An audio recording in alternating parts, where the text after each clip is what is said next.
বতৰটো আজি ডাৱৰীয়া আৰু আগফালে গৈ দেখিলোঁ মিস্ত্ৰীও কাম কৰি আছে। চাহ খাবলৈ বনালোঁ। এয়া ভজা পিঠা সৈতে আজি চাহ তেওঁলোককো দিলোঁ, আমিও খালোঁ। আৰু ঢেকীয়া শাক বহুত দিনৰ পৰা খাব মন গৈ আছিলে। আজি নেমু টেঙা, পুঠি মাছ আৰু ভাঙোন মাছ এটা আছিলে। নেমু দি ঢেকীয়া শাকৰ দি মাছ টেঙা বনাম।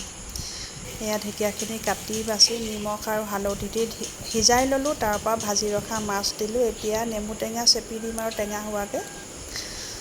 অলপ পাছতে এয়া ঢেকীয়া শাকৰ জোল পুঠি মাছৰ সৈতে ৰেডি হৈ গ'ল। সৰহকৈ অলপমান মাছ লৈছিলোঁ, 2 কেজিমান মাছ লৈছিলোঁ, শুকুৱালোঁ। আজি আগফালে দুৱাৰমুখডোখৰত এনেকৈ শিলগুটি পেলাই ধুনীয়াকৈ ভীমটো ঢাকি দিলে। আৰু গধূলি 5টামান বজাত চালোঁ মাছখিনি আৰু অলপ আছেই সিজিবলৈ, শুকাবলৈ আছে। অহাকালিহে আকৌ জুইত দিম আৰু আজি তুলি দিছোঁ। ইমানেই আছিলে ভিডিঅ'টো। আজিলৈ আহিছোঁ, বাই বাই।